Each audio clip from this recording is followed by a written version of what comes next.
Let's wait and see, shall we? Okay. I think it's working. Excellent. It is indeed working. Okay. Sorry, this is just the first time that I've done streaming on Twitch at all, so you'll have to forgive me. I'm still working out the kinks here. For instance, I can't like go, maybe I should expand this a little bit. I'm not sure I like that either. Let's take a look here. Settings. Camera. Where is the camera?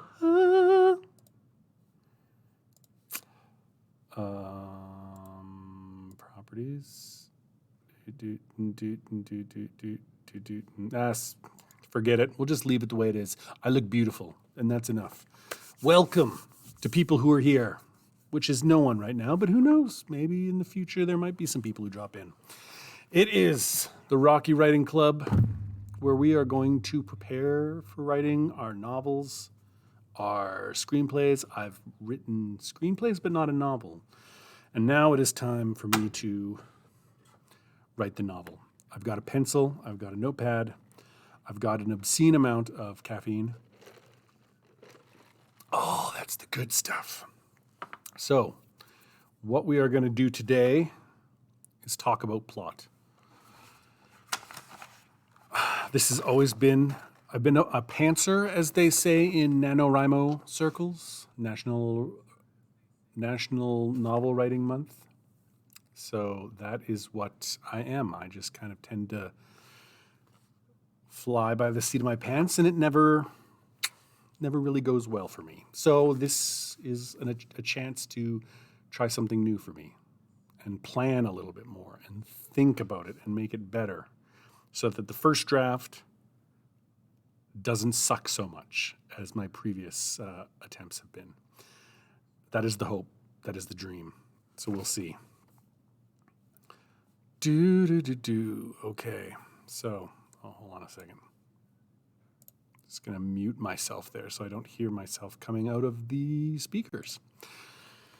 So, plot. Oh my goodness. There is lots of things we could do with it. This is basically, it's like asking someone if they're a Star Trekker or Star Wars fan or Marvel or DC.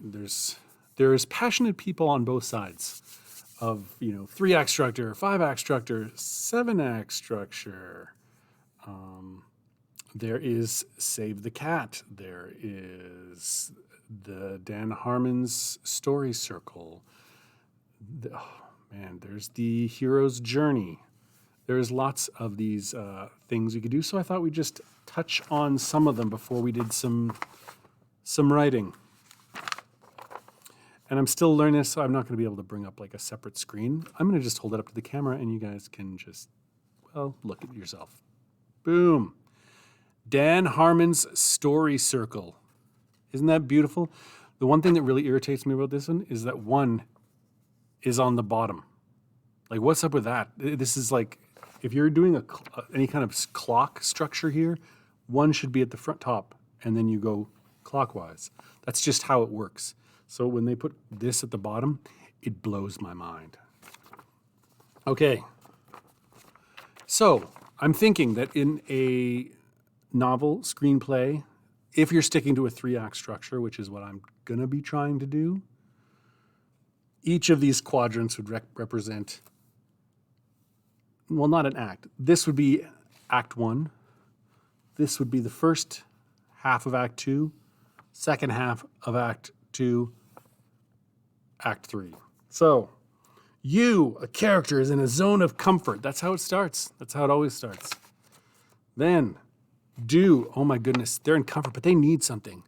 They need that girl or boy that they love so much, and their lives would hurt so much if they don't get it. Then, they pursue it. They go after it. They go into an unfamiliar situation. They adapt. They search. And then they get what they want, which is strange to have it in the middle.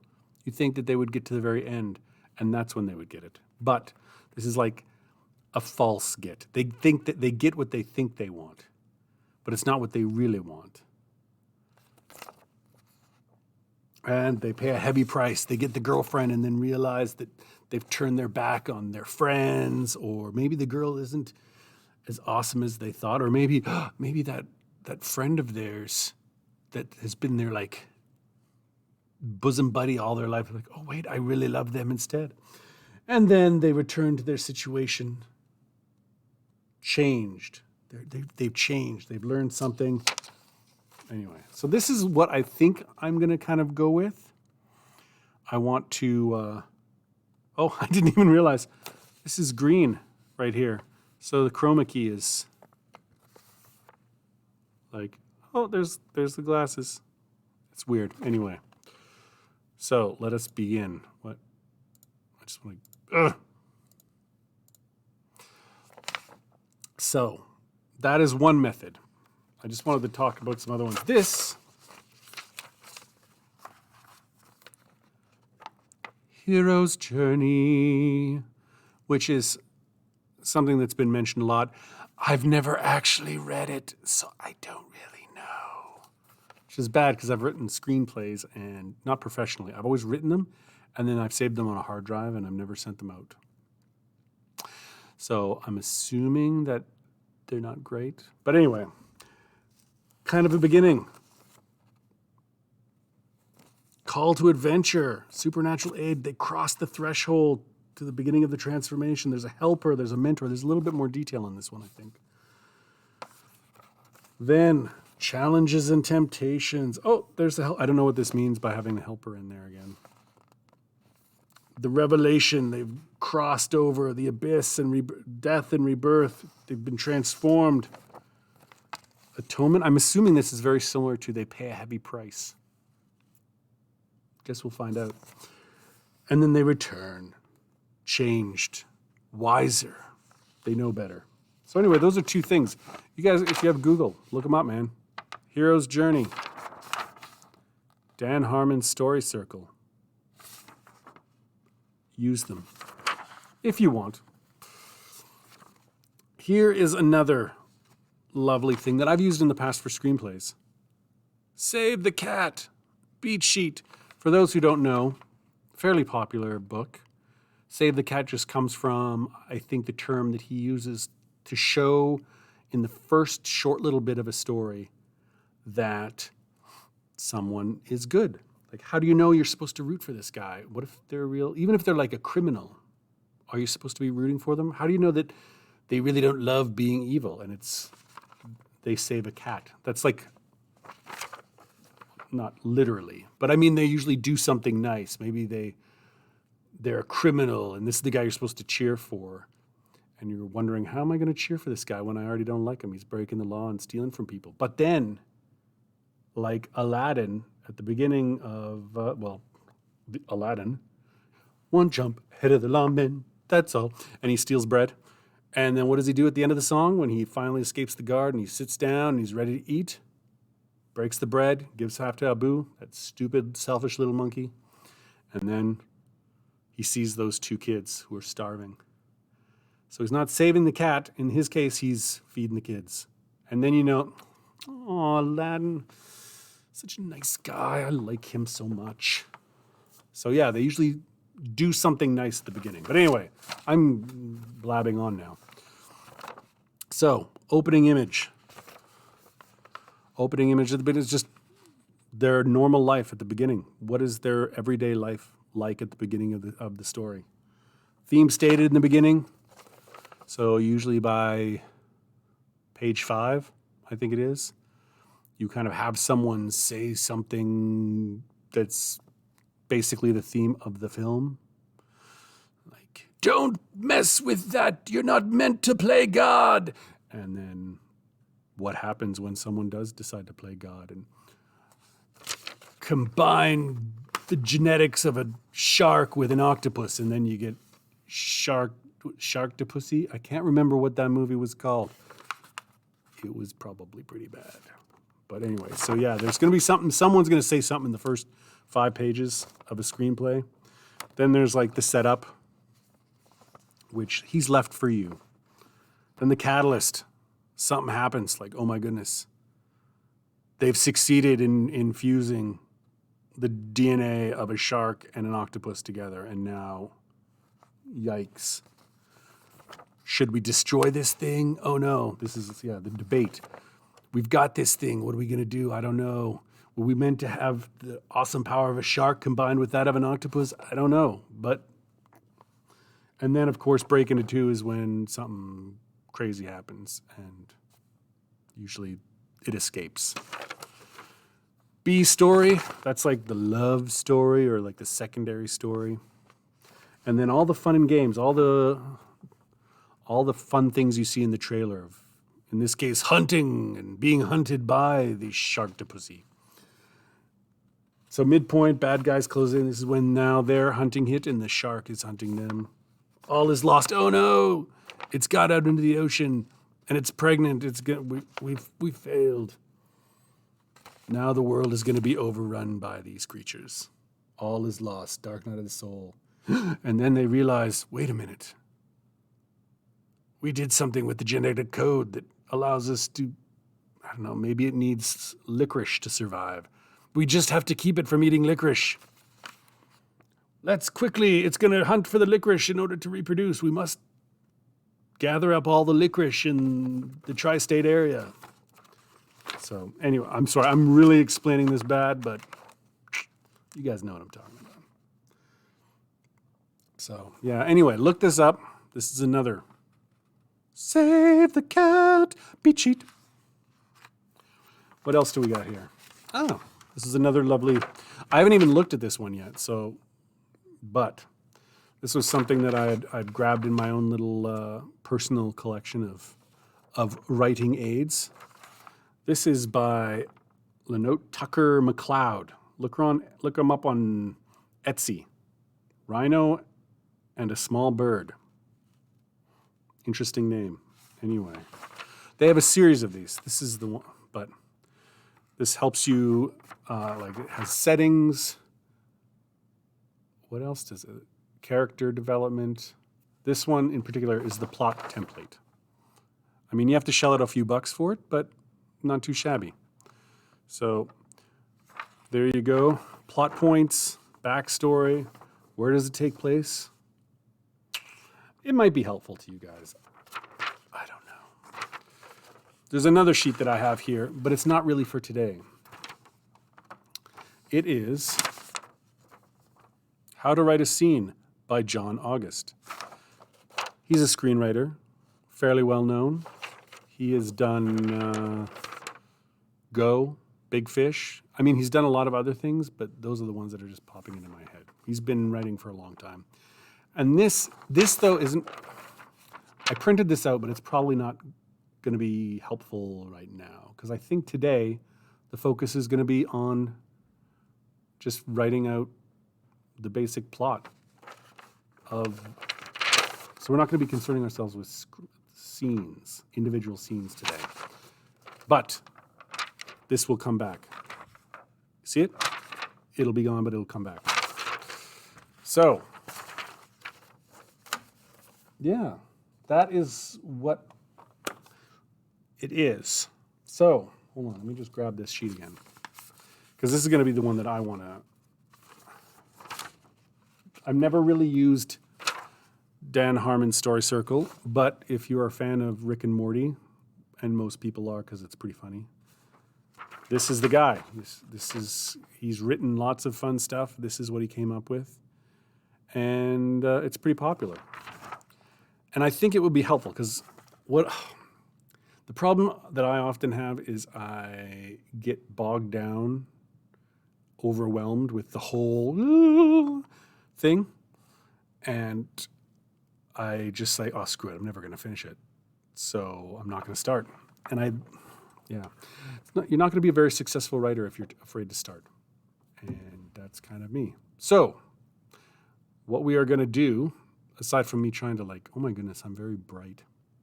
I'm going to have to work on that in other episodes. We are going to take this And I am going to write, well, if anyone's watching this too, do it as well. You can do this at home too, you crazy people. Go and take this. Write down things. You need, go, search, find, take, return, and change. And basically, that's what I'm going to do. My story, I'm going to write down those down the page, and I am going to basically broadly, this is what I want to do today with you guys, whoever's watching. Write down these two things. And hopefully, by the end of this lovely stream, have a rough outline of the story. So, first, sip of pop. Oh, that's good. And it is pop in there, just so you know. I'm trying to increase my blood sugar because it's just too low. It's not healthy. People say water, but no, it's sugar. Anyway, so that is what we're going to do. I've had lots of story ideas in the past that are interesting, and I always get distracted by the new shiny squirrel idea that I want to do, and that's got to stop. So I'm going to pick one right now, story that I like, that I'm going to do. Sci-fi, because I am kind of a sucker for sci-fi, but dystopian. So not the bright future, we're out among the stars kind of sci-fi, more like it's in the future, but we've regressed a bit in some areas, even though some aspects are still very technologically advanced. Science fiction also lets you examine real-world issues in a way that's not very offensive, for lack of a better word. Like no one, like, oh, you want to talk about, racism? Then let's make an episode in Star Trek about how silly it is that, like, I can't even remember the name of the episode, but, the two warring factions of a planet, and, one's got white on this side and black on the other, and the other group has white on this side and black on, and they're fighting because they don't like the colors, and it's like, this is stupid. But apparently, yeah, people can watch that. And Quantum Leap, ooh, that's another show that I watched it as a kid. Whoosh. All those kind of issues just flew over my beautiful head. And now that I watch it back, it's like, man, this thing was like hitting some pretty interesting topics that I was not aware of and didn't notice. I'm sure my parents probably did. But yeah, when it's like fruit covered in chocolate or medicine covered in chocolate. It's like you don't notice it because the outside is so delicious and lovely and chocolate. What, you're feeding me medicine and something that's good for me? So I like that about science fiction. I'm not sure how much I should share in terms of story. I mean, yeah, it's called BioWare. I got the name. It's interesting because one of my favorite game developers, BioWare. Interesting name. And it just made me think. It's like, oh, there's software, there's hardware. What would BioWare be? And it made me think about what happens if people treat their bodies like a piece of computer, like another piece of like a hardware, but it's biological in a sense. So a world where people sell their bodies for labor. So, instead of going to sleep for 8 hours, their mind shuts down for 8 hours, but they rent out their bodies to make extra income because it's difficult to scrape by. And yeah, what would happen in a world, like what are some cool things that would happen, interesting things that would happen in a world where, you went to bed at night and you woke up with your mind rested, like you slept in a sense, but your body was exhausted because you might have been working in the mines for 8 hours or, cuts and scrapes, and you don't know where you got them from. You basically didn't know what the people were doing with your body while you were sleeping. So that is what I've got so far. So let's go a little bit further. Are you guys ready? I figure, what do you say? 10 minutes. Let's do this for 10 minutes. Okay, I'll call them out as I'm writing them.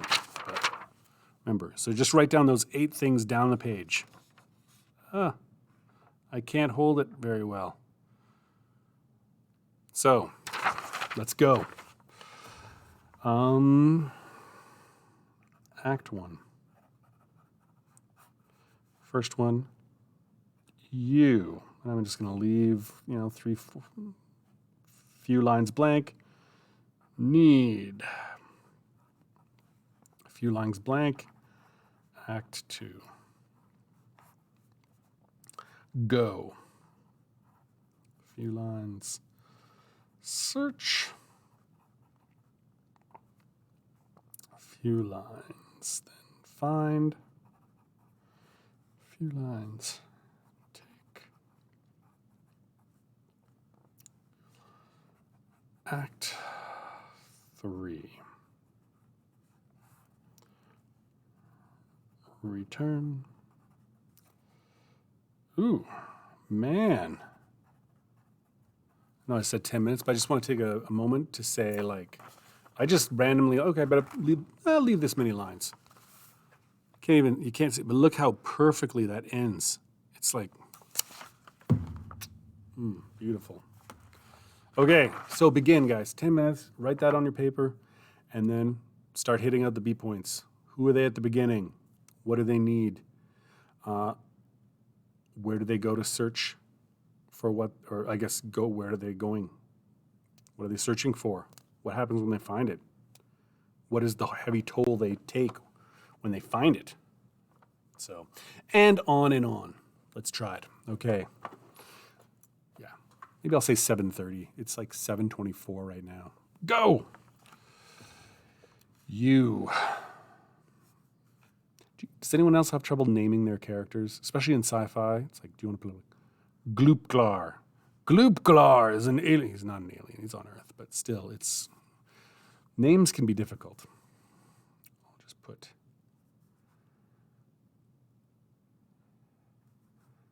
H for hero. Is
okay.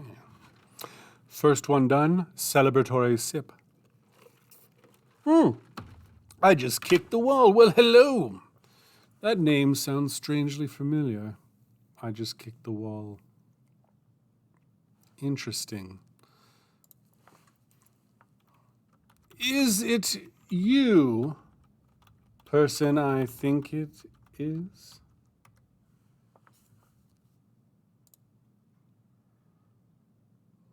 I think it is. Anyway, but yeah.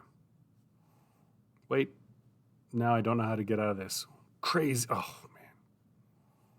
Why do I do this to myself? New technology. Boo. Now I gotta take a pause here. There we go. There we go. Okay. You interrupted me, and for that you should be ashamed. On to the next one, need.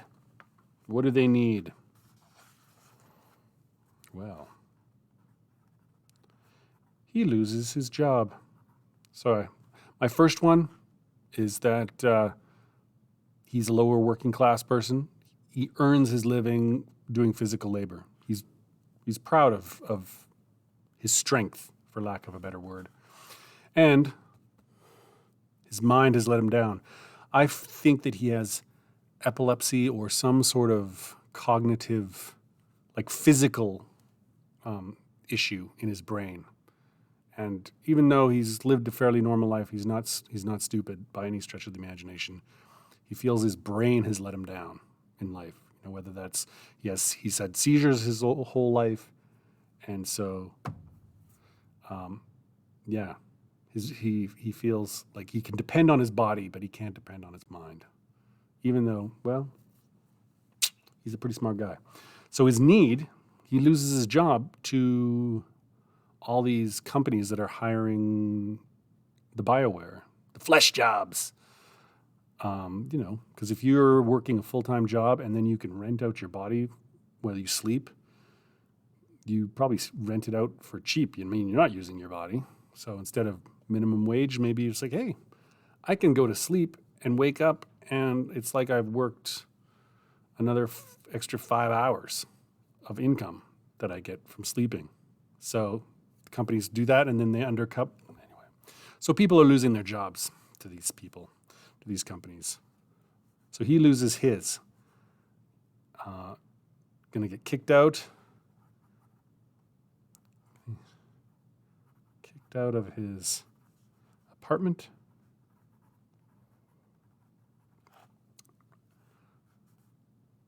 So needs a new job. Fast.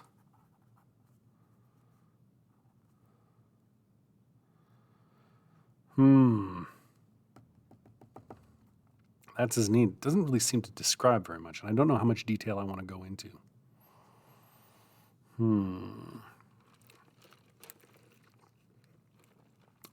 Delightful. There might have to be a pee break later. Act 2. What would be... You know what? Go. He applies. I think I'm thinking too narrowly. I'm forgetting that there's a whole bunch of stuff going on within all these things. So just he loses his job, he needs a new one. And there's probably going to be a whole bunch of difficulty within that. But Act 2 begins with him maybe, I can't get a new job. I need to sell myself to this company. He applies to, I don't want to call the company BioWare, but I'll just put that there right now. Sorry, when I'm saying he's applying to BioWare, I mean this fictional company, not the real awesome company that's in Edmonton, Alberta, that makes Dragon Age and Mass Effect. I haven't played Andromeda, so I don't really know. I've heard not great things about it, but that might not be the story. BioWare is quite good at stories, but I think all the guff they got was like technical stuff and motion capture, animation stuff. I'm getting off track. Stop distracting me, people. So he applies to BioWare.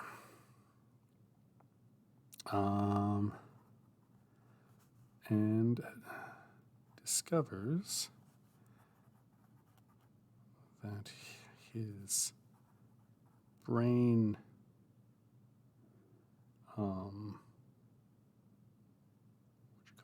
brain injury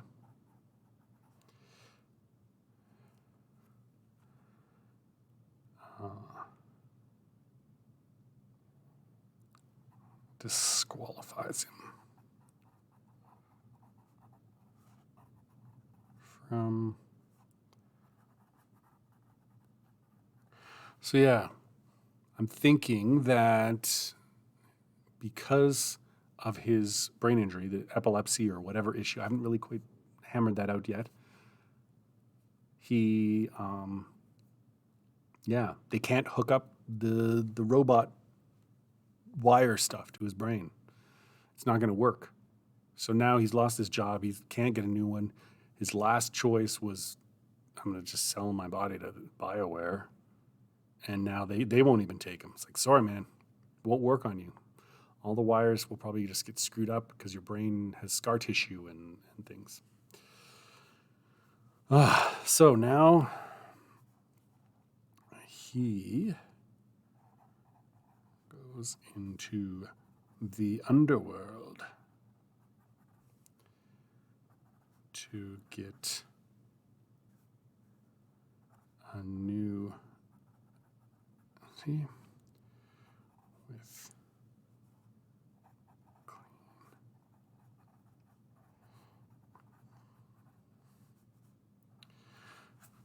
so his search is to, I guess, get his medical records wiped. Find a hacker who can clear his so he can at least. This might have to be all condensed into even more.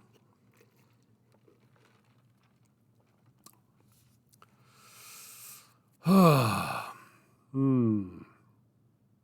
well, this is why we're plotting this stuff out now, because so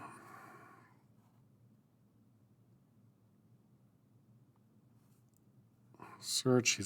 He gets into the program and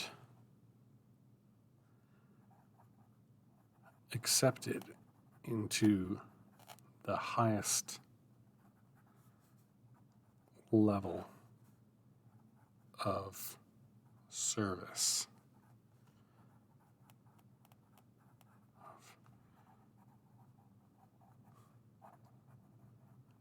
So he gets a new identity, clean medical records, applies again, and they have him do all these tests to test how physically strong you are and reflexes and, what can we trust your body to be able to do? Are you going to just be laying bricks for us, or are you fit enough that, you could be doing some crazy stuff? Like, I don't know. Well, we'll find out later, but,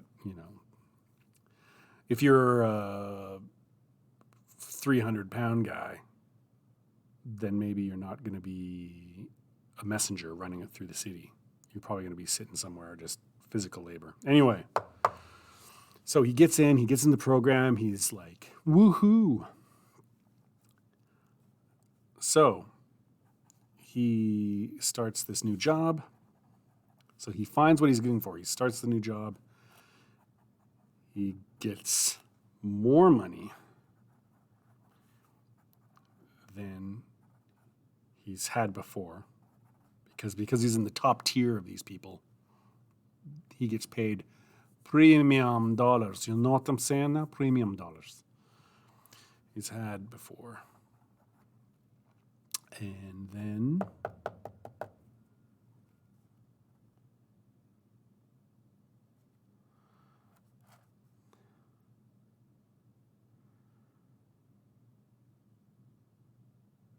more money. So he has the day off. So he does all his work at night while he's sleeping. So he makes enough that he doesn't even have to work during the day.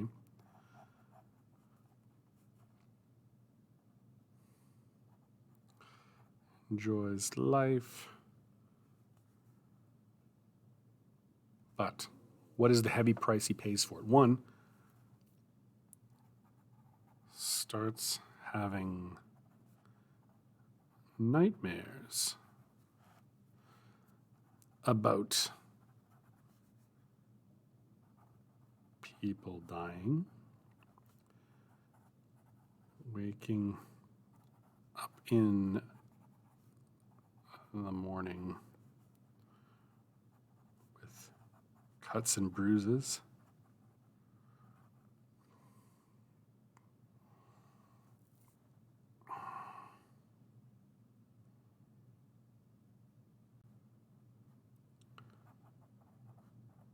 Has seizure. has a seizure, severs connection. So he can hear orders, but is aware of it. So yeah, the damage in his brain is too much for the program, for the hardware implanted in his brain.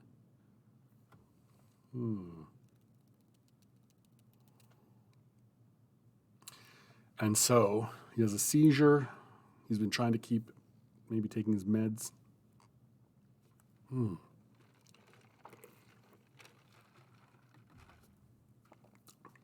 So yeah, something's up.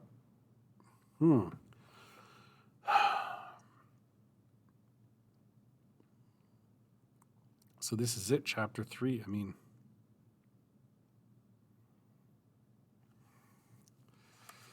return. Return. He's going to try and return things to the normal. As helpful as this is, sometimes it feels it's like a little too vague, which is why when I'm done this, I want to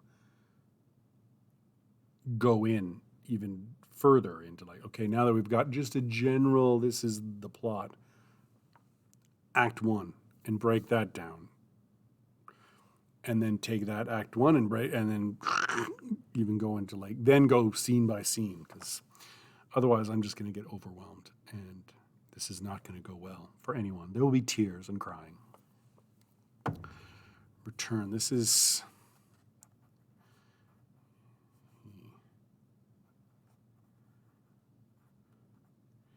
He discovers...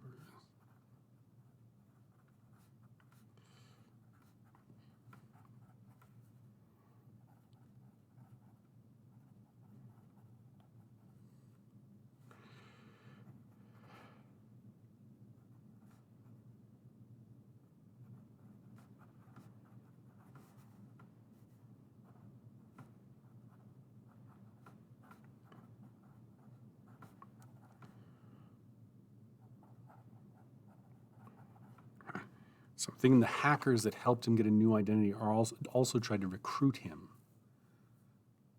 to take down BioWare, man. We got to take him down. Well, now that he knows that they're using him for nefarious purposes, he goes back to them and gets their help to infiltrate BioWare and take it down.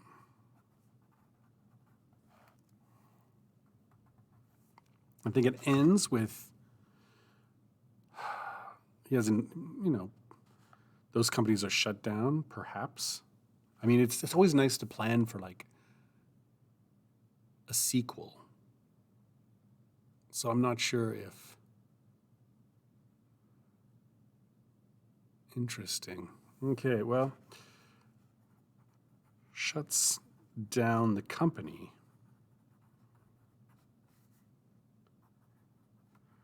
Let's work again. And I think appreciates his mind more. There's not a part of him that he hates. Like, he doesn't hate his brain. It's like for now, like for the first time, he's maybe seeing his brain not as a liability, but like, you know what?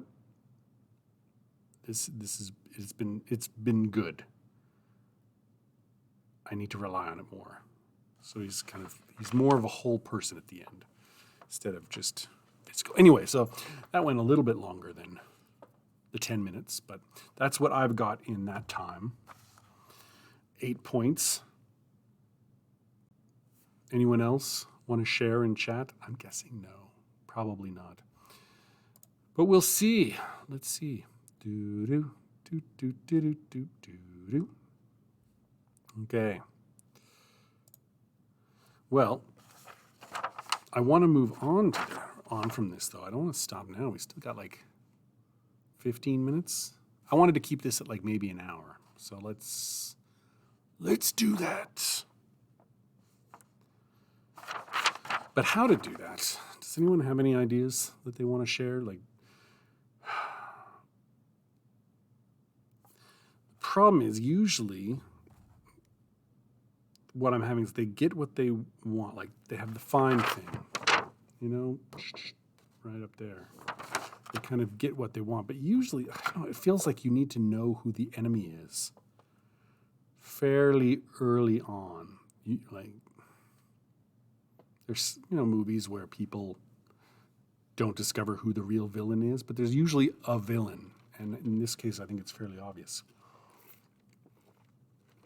So do we just let him discover that he gets what he wants, and at this, like, he gets in the program, it's all lovely, and at the midpoint, that's when he discovers that something's wrong? I feel like that's the thing. And then the whole thing about the next section, well, I guess technically they find is the second half of Act 2. So if at the beginning of the find section they get what they want, and they at the same time they discover, man, it's confusing. I mean, I get hung up on this stuff a lot because I feel, I don't want to say I'm a perfectionist because I am not. Anyone who has seen me dress, like how I dress, knows I'm not a perfectionist. Or my vehicle. It's very messy. So, but in some cases, like things that I feel are more important, like I think creating art or story, it's very easy for me to get overwhelmed and think, well, I can't do it right. And I just obsess over it, and then I never move on from that because I feel like it's never good enough. So maybe I just need to leave it the way it is. He will find what he wants, he gets more money, he's happy, and at the end of it, discovers BioWare is evil. He may not discover that it's doing evil to him yet, but maybe, maybe they're doing something else. Obviously, they're like undercutting other wages by flooding the market with cheap labor, but maybe they are killing their own, sort of disposable income, or maybe they're taking money from people who want, oh, you want Bill to disappear? Well, he's an employee of ours. We'll just tell him while he's sleeping to go walk into the ocean or a piranha tank or walk into the middle of a busy street. Maybe they're taking money so that people will, or maybe, that would definitely be evil. What if, unbeknownst to some of these people who are working for them, that they are using their bodies in brothels as sex workers, like without their knowledge? So that's pretty evil. It's evil. Brothels. Suiciding? Is that even a word? I'm going to suicide you. I think I've heard that expression in the movies with The Godfather. Okay. I think that is good. So I think next week, what I'm hoping to do is then narrow it down. So maybe next week we can do the same thing. Well, actually, maybe we can even do it now. Maybe we should do it now because we have 15 minutes. Why are we going to stop? I don't know. Okay, Act 1. Now, this is another issue that I have no answer for, and that's how many chapters should you have? I've read that, novels can 50,000 to a short one for 75, 80, 90,000 words. So, And let's say 4,000 words per chapter. I think aiming for 80,000 words. 4,000 words a chapter, give or take. This is all just to help me plan, guys. So if you have different thoughts, it's okay. I forgive you for thinking differently. So we've got 40,000 words, 20 chapters. This works out well then. Each act would have 5 chapters. It's all coming together. Act 1. So then just put like chapter 1. And then a bigger gap. 1, 2, 3, 4, 5. Chapter 2. 1, 2, 3, 4, 5. Chapter 3. I'm sorry that you guys have to do this, but hey, if you're watching streaming about screenwriting and novel writing, then this is on you. This is on you. This is your fault. 1, 2, 3, 4, 5. Chapter 4. I should have gone with 1 extra. 1, 2, 3,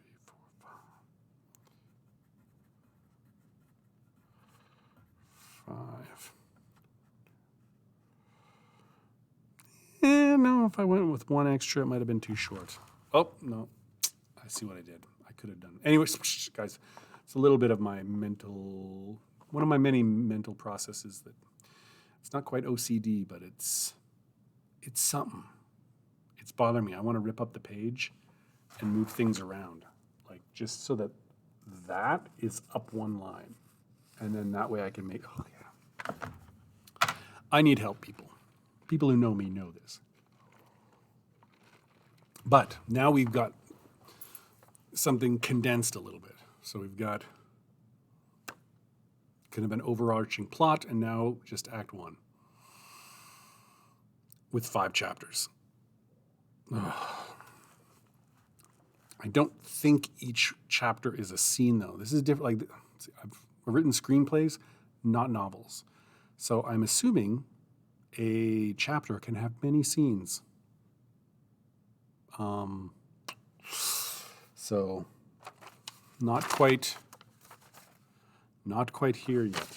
Maybe when we get to the actual, now we're breaking down 1 chapter. But let's just do this. So,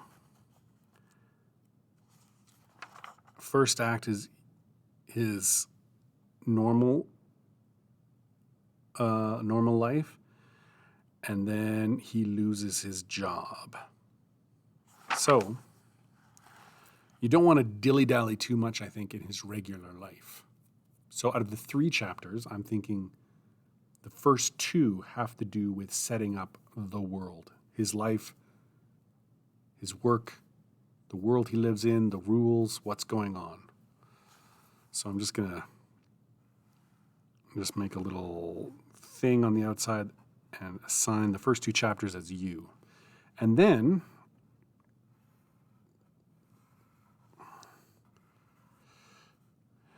need. So basically, at the beginning of chapter 3,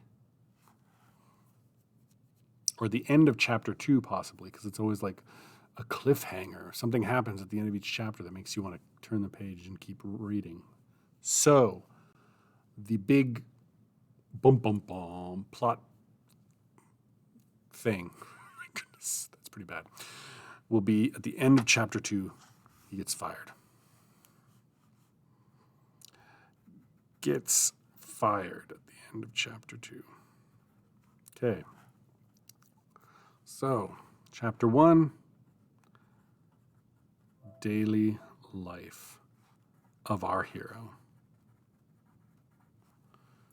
So, job, home, relationships,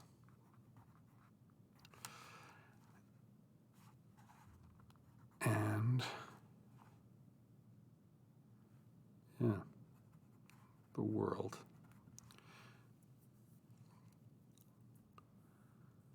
So what would it... And his, I guess, yeah.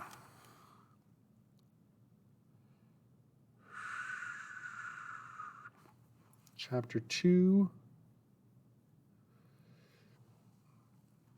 I think he needs to befriend someone in the underworld, for lack of a better word. So, saves. Maybe not even an underworld. Someone with, maybe someone who has connections or knows people.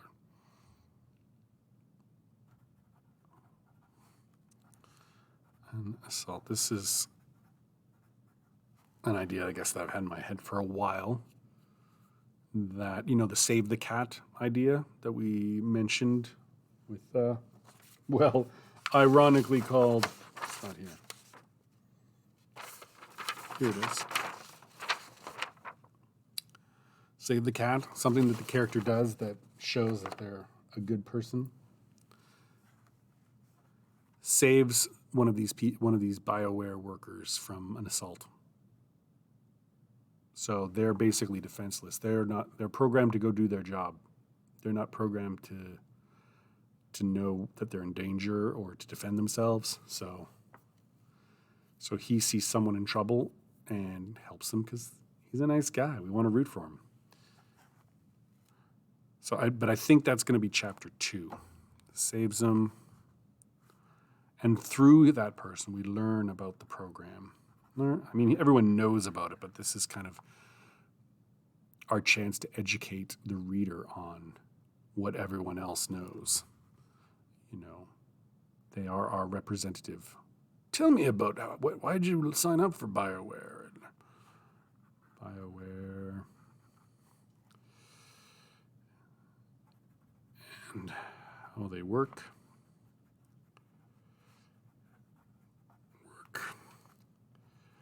So, and like, he's already curious because in chapter 1 we'll establish that everyone, he and his coworkers fear they're going to lose their jobs.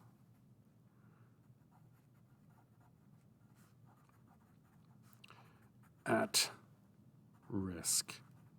Boom.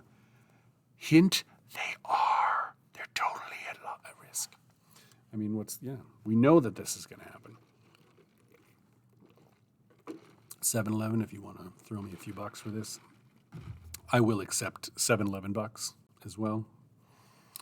So, he saves someone from assault, probably takes them to the hospital, you know, make sure they're okay, talks to them a little bit after they're brought out of it, learns a little bit more sympathetic to the people who sign up. Maybe not the company, but like understands that these people are desperate and they don't see any other option for them. So, yeah, they sympathetic. Goes home, goes to bed, wakes up, goes to work, gets fired.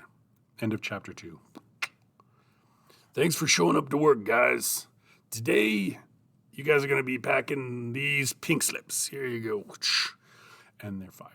They're all let go because the company is now hired on physical labor that costs them half as much. So, boom, boom, boom. So chapter 2 is mostly about the assault and losing the job. Chapter 1 is establishing our hero and his life. Okay, so these are like conflicts. Well, the first chapter is not really, there's no real conflict there. I'll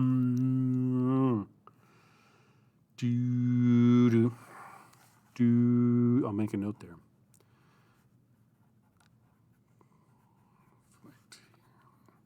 Because we kind of need something to happen. I'll have to do more thinking on Act 1. So, well, I should say Chapter 1. Chapter 3, he is despondent, I guess.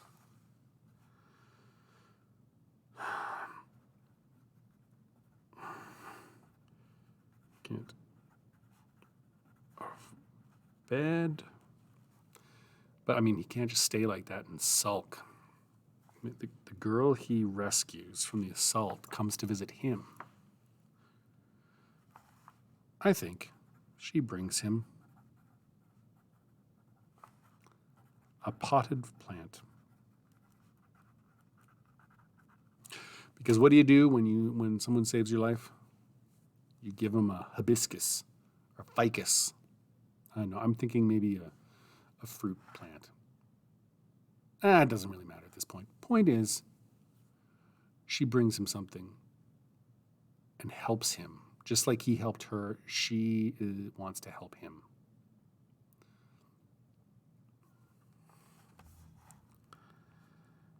And I'm sure that plant can represent something. We'll add some meaning to the plant so that when they make the movie and they show like the pruning of the plant or something, people go, oh, that's deep. That means something.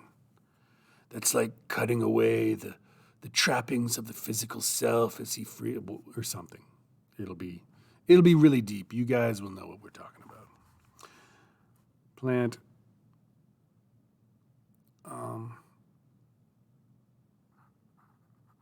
Gets him out of his funk.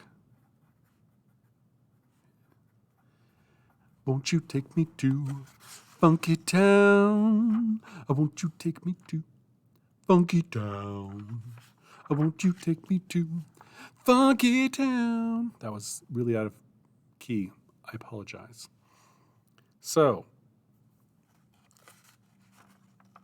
go. We're heading towards, we got to keep our goal in mind here. Act 2, or I guess the third thing is he applies to BioWare. So,